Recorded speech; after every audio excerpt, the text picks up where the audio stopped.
नमस्ते भाइयों बहनों दोस्तों बच्चों। आज कोरोना का वायरस सब जगह फैला हुआ है, पर उससे भी बड़ा वायरस जो हमारे देश में फैल रहा है उसको बोलते हैं कम्युनल वायरस। धर्म के नाम पे जो भेदभाव हो रहे हैं उसको बोलते हैं कम्युनल वायरस। कोरोना वायरस की दवाई मिल सकती है, बट कम्युनल वायरस की दवाई कभी नहीं मिल सकती है।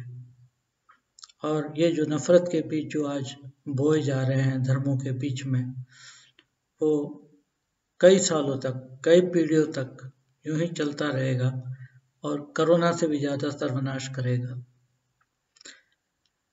इसके लिए आज से 100, 125 साल पहले, 150 साल पहले हमारे बीच में साईं बाबा आए थे।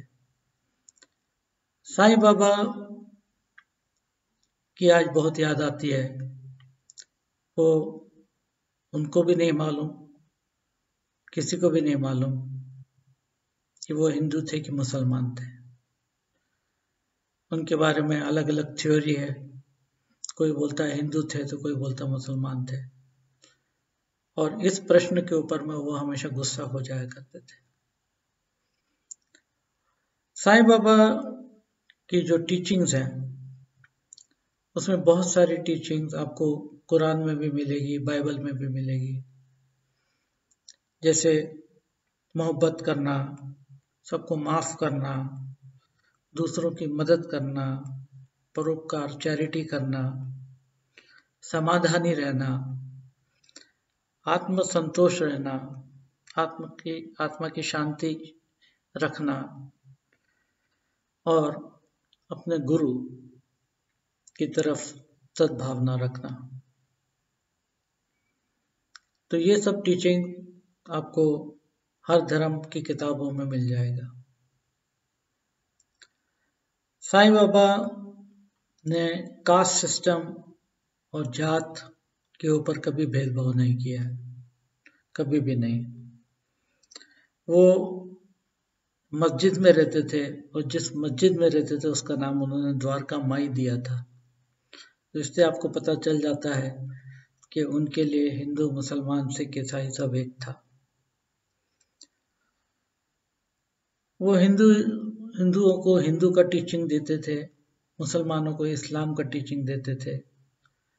हिंदू फेस्टिवल्स में वो हिंदुओं की तरह मनाया करते थे, मुस्लिम फेस्टिवल्स में वो मुस्लिम की तरह मनाया करते थे। एक मस्जिद, छोटे से मस्जिद में वो रहा करते थे।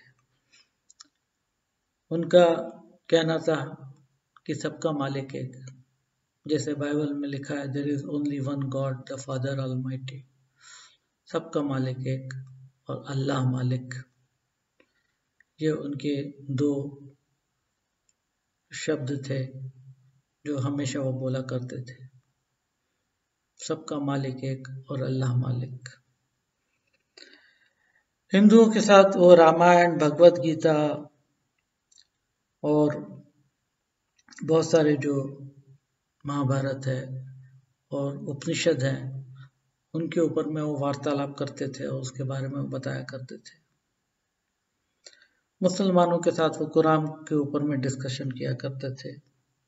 और पर्सनल उनका जो वर्शिप का तरीका था वो एक मुस्लिम तरीका था और वो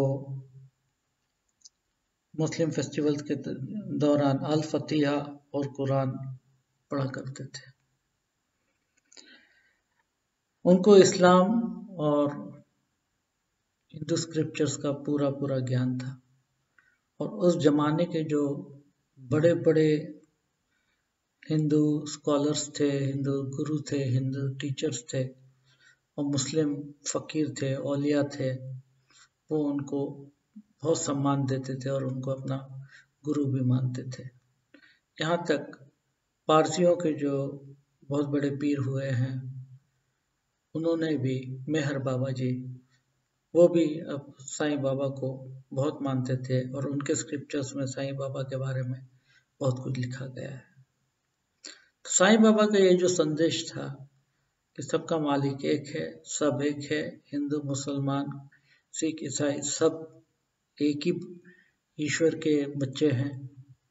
ये जो सीख है ये आज के ज़माने में बहुत ज़्यादा महत्वपूर्ण है, बहुत ही ज़्यादा।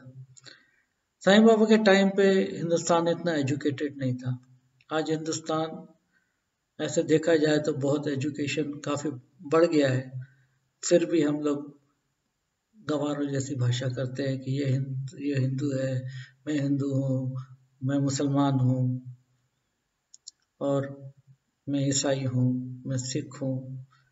तो इस तरीके की बातें करके हम आपस में झगड़ते लड़ते हैं, और ये लड़ाई झगड़े कम नहीं हो रहे, बढ़ते ही चले जा रहे हैं। और कोई भी इंसान जो साईं बाबा को मानता है वो कभी भी इन बातों के ऊपर में ध्यान भी नहीं देगा।